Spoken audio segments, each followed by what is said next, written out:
Este día tenemos un tema que de alguna manera, Pastor Dani Perla, es un poco un contraste en la oración, dejándolo todo para huir de Jesús.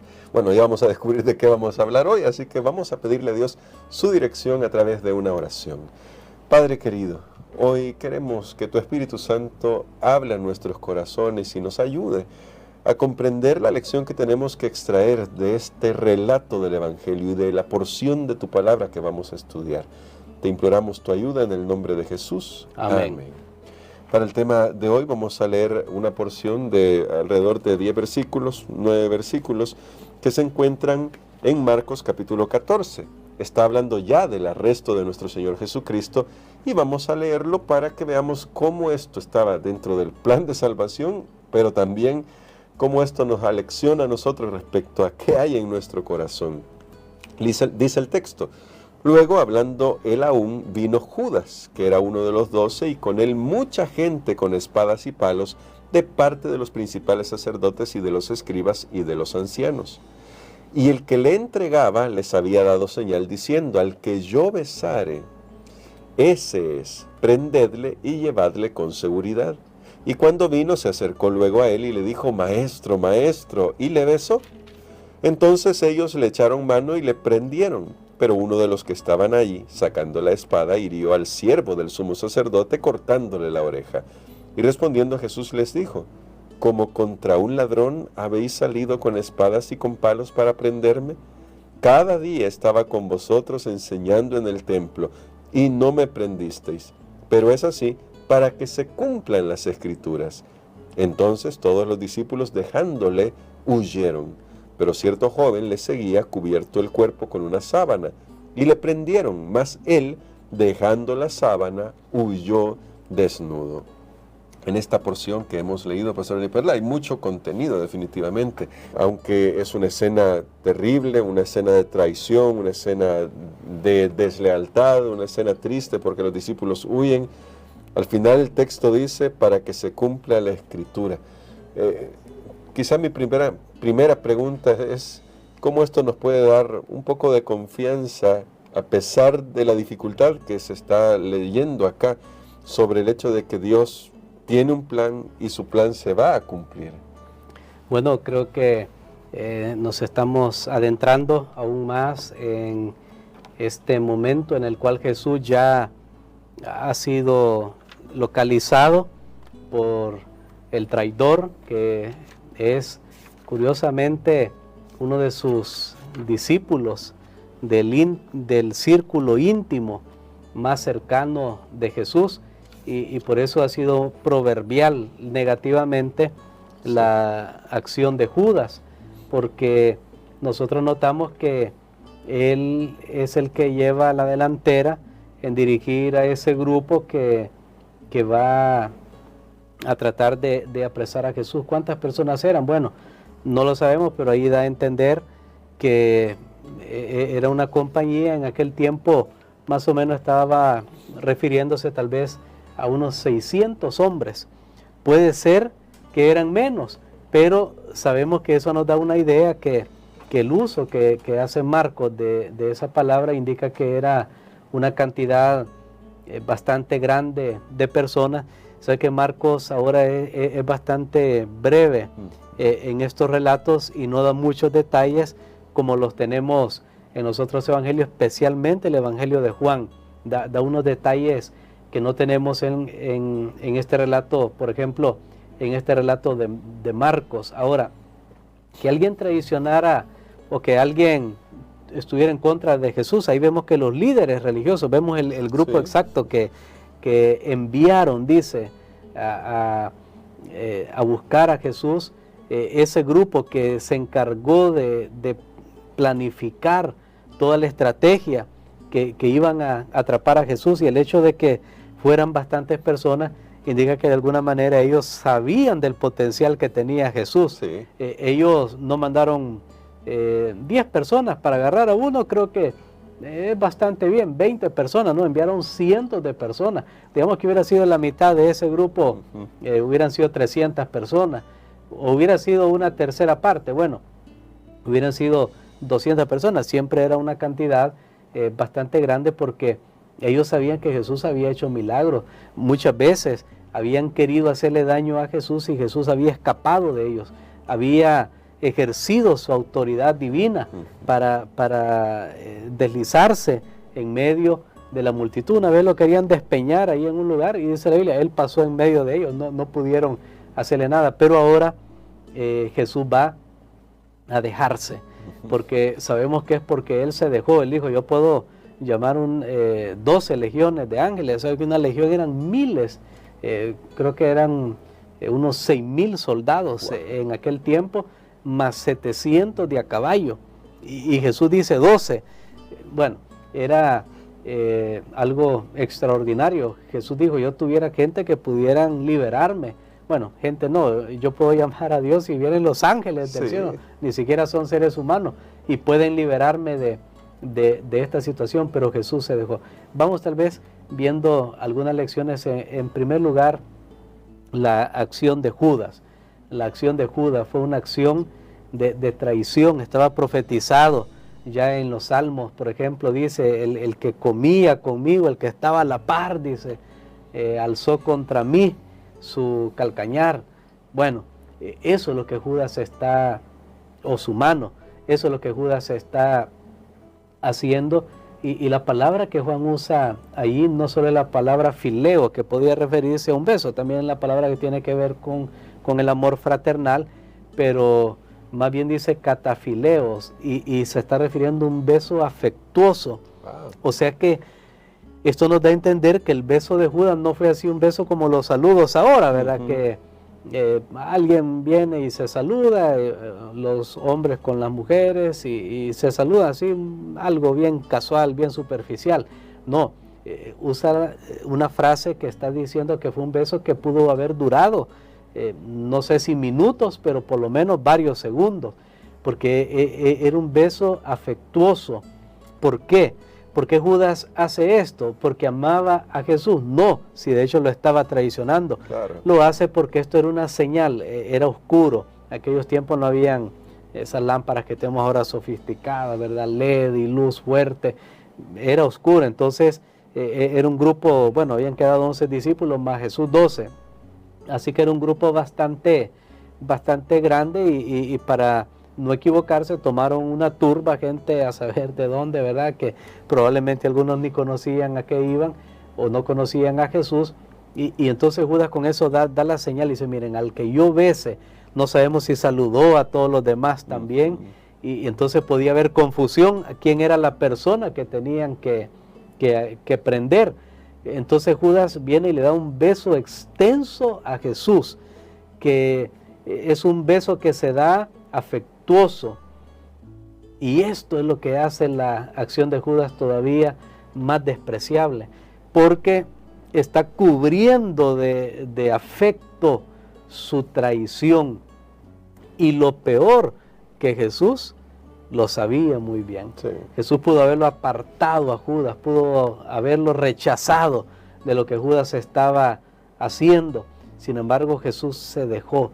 Qué extraordinario. O sea, aquí tenemos que meternos ya en esta historia de Getsemaní para ver lo que Jesús está pasando, porque definitivamente era un acto terrible lo que estaba sucediendo en ese momento. Lastimosamente, las personas que traicionan una vez lo volverán a hacer en probablemente una mayoría de casos, y como dice un dicho por ahí, uno no necesita tomarse todo el mar para comprobar que es salado. Qué tremendo. Y de hecho, profundizando en este punto, pastor, me gustaría que destacáramos cómo llegó Judas a este punto de disfrazar su traición con amistad, y qué nos puede pasar a nosotros, y que de aquí tenemos que sacar una lección. Y hago la pregunta porque hay una cita aquí que es fascinante, pastor. En el deseo de todas las gentes se nos dice: Judas tenía por naturaleza fuerte apego al dinero, pero no había sido siempre bastante corrupto para realizar una acción como esta.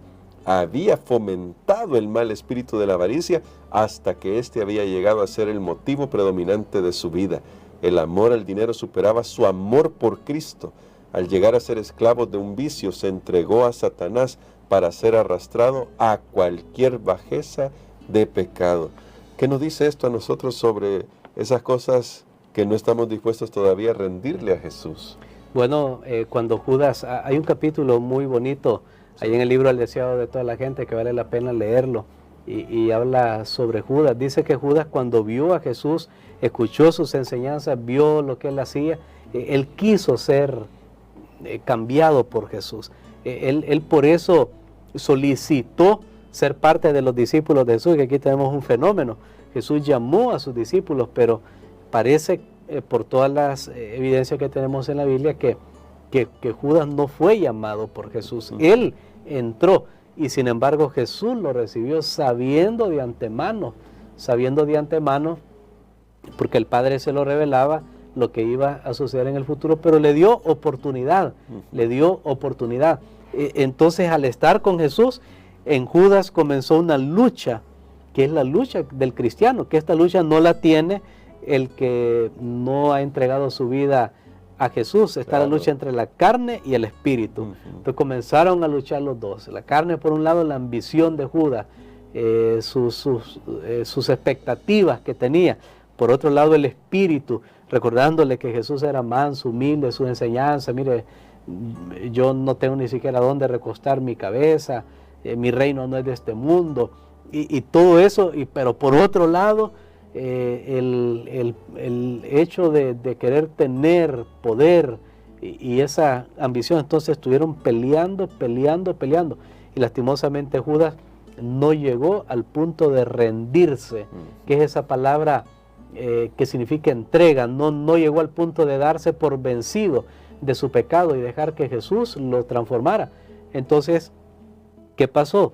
Dadas las circunstancias correctas, porque ya ese momento, pues cada vez desde que Jesús ha entrado abiertamente en Jerusalén y ha hecho todo lo que ha hecho, limpiar el templo, confrontar a los líderes religiosos, ya estaba en el aire que algo iba a pasar con Jesús, porque los líderes religiosos estaban dando a entender que querían deshacerse de él. Entonces Judas más bien aprovecha y dice: este es mi tiempo, esta es mi oportunidad para poder actuar, y tristemente allí Judas cerró el corazón a Jesús. Nosotros sabemos, por lo que dice el libro de San Juan, que después de participar en la comunión, que Jesús le lavó los pies, lastimosamente Judas abandonó la presencia de Jesús. Yo creo que aún que Judas ya había hecho el arreglo con los líderes religiosos, y aún que ya había recibido un miserable pago, pero si Judas se hubiera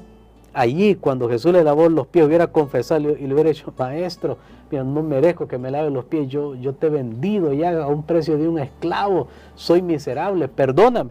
Yo creo que Jesús lo hubiera perdonado. Amén. Pero tristemente, al abandonar a Jesús, la presencia de Jesús, la Biblia dice claramente, y Satanás entró en él. Sí. No estaba antes, sí, pero no definitivamente. Creo que este es un pensamiento que nos debe hacer reflexionar mucho. Definitivamente, sí. Y luego en la escena, pastor, tenemos dos elementos, pero quiero ir hacia el último, que es cuando huyen los discípulos. El otro elemento es que en la oscuridad, el que anda en tinieblas siempre a buscar la oscuridad, tanto física como metafórica, para hacer las cosas. Aquí la gente lo está tratando de entrampar y lo aprenden en oscuras, pero todos huyen, pastor. Al final esto es parte del cumplimiento de lo que el mismo Señor Jesús le está diciendo, pero todos huyen me parece curioso por el título de nuestra lección de este día, que es esta figura de este muchacho que deja su manto para seguir huyendo y huye desnudo. Y me llama la atención porque casi que es una parábola. A veces cuando huimos de Jesús, al final vamos a quedar sin nada, pero tristemente el ser humano parece que sigue huyendo de Jesús. ¿Cómo cambiar eso?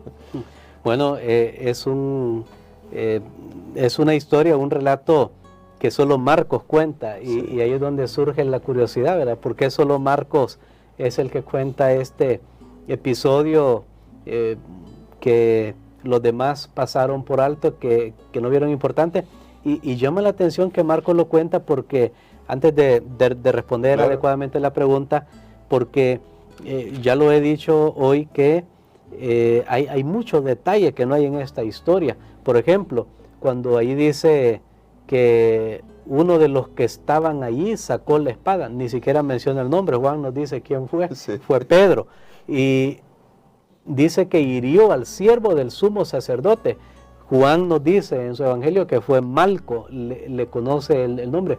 ¿Por qué Juan conocía el nombre de uno de los, por lo menos sabemos, de esa turba de 200, 300, 600, no sé, que llegaron a buscar a Jesús? ¿Por qué sabemos el nombre de uno de ellos, el que fue cortado la oreja? Bueno, Malco. Por lo que le pasó, algunos creen que fue que Malco más adelante llegó a ser cristiano. Y entonces era conocido en la comunidad cristiana, y por eso Juan conocía su nombre. Claro. Y vaya que él podía dar el testimonio ahí, ¿verdad?, los miércoles, sí. Y decir, bueno, yo soy aquel que me engañaron para ir a aprender a Jesús, y Pedro me cortó la oreja, y Jesús me la restauró. Y aquí hay una lección. ¿Por qué Jesús le restauró la oreja?